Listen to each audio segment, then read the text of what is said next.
Hi friends, ഇതിപ്പോ ഞങ്ങൾ എവിടെയാണെന്ന് അറിയാമോ? ഞങ്ങൾ മീൻപിടിപ്പാറയിലാണ് കേട്ടോ ഉള്ളത്.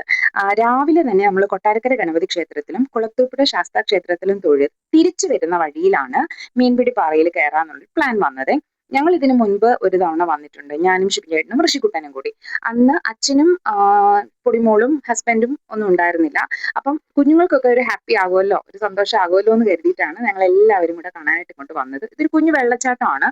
ഒരുവിധം എല്ലാവർക്കും അറിയാവുന്ന ഒരു സ്പോട്ടാണ് ഇപ്പോൾ മീൻപിടിപ്പാറ. ഒരു കുഞ്ഞു വെള്ളച്ചാട്ടമാണ് കേട്ടോ. കുറെ കാണാനായിട്ട് കുറെ സ്ഥലങ്ങളുണ്ട്, പാർക്കൊക്കെ ഉണ്ട്, കുട്ടികൾക്ക് കളിക്കാനായിട്ടുള്ള കുഞ്ഞു പാർക്കൊക്കെ ഉണ്ട്. പിന്നൊരു കാര്യം, നല്ല സേഫ് ആയിട്ട് നമുക്ക് വന്നിരുന്ന് സ്പെൻഡ് ചെയ്യാൻ പറ്റിയ ഒരു ഇടമാണ്. കുട്ടികൾക്കാണെങ്കിലും വലിയ റിസ്ക് ഒന്നുമില്ല, വലിയ ആ, ഒഴുക്കൊന്നുമില്ല. ഇതിപ്പോ നല്ല മഴയുള്ള സമയം ആണ് കേട്ടോ. അത്യാവശ്യം വെള്ളമുണ്ട്. നല്ല വൃത്തിയുള്ള വെള്ളമാണ്, നല്ല വെള്ളമാണ് കേട്ടോ. നല്ല തെളിഞ്ഞ വെള്ളമാണ്.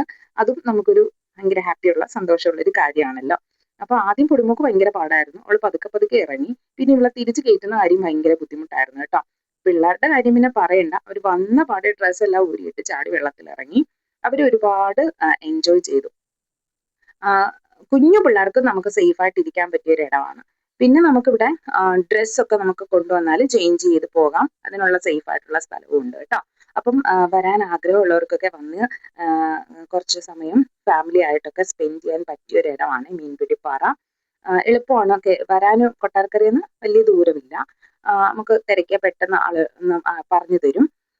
അപ്പോൾ എല്ലാവരും സ്പോട്ട് ഒന്ന് വന്ന് വിസിറ്റ് ചെയ്യണേ. ഞങ്ങള് വെള്ളത്തിൽ ഇറങ്ങി കഴിഞ്ഞപ്പോ പിന്നെ പതുക്കെ പതുക്കെ അച്ഛനും ശിവചേട്ടനും പൊടിമോടെ ഹസ്ബൻഡാണ്, അനിയനാണ്, എല്ലാവരും ഇറങ്ങി. കുറച്ച് സമയം വെള്ളത്തിൽ എല്ലാവരും അടിച്ചു പൊളിച്ചു ഇട്ടാ പോയത്. പിന്നെ പിള്ളേരെ കാട്ടി ഞങ്ങളായിരുന്നു വെള്ളത്തിൽ നിന്ന് കയറാൻ കുറച്ച് പാടുപെട്ടത്. അച്ഛൻ പിന്നെ വടിയൊക്കെ കൊണ്ടുവന്നു, മര്യാദക്കെല്ലാം കയറിക്കോണമെന്ന് പറഞ്ഞു. ആഹ് ഭയങ്കര ഹാപ്പിനെസ് കിട്ടിയ ഒരു യാത്രയായിരുന്നു കേട്ടോ. ഒരുപാട് സന്തോഷത്തോടെ ഞങ്ങൾ ഈ യാത്ര പൂർത്തീകരിച്ചു. നമ്മുടെ ജീവിതത്തില് കുടുംബവുമായിട്ട് ചെലവഴിക്കാൻ പറ്റിയ സമയം ഒട്ടും നമ്മൾ ആരും മിസ് ചെയ്യരുത്.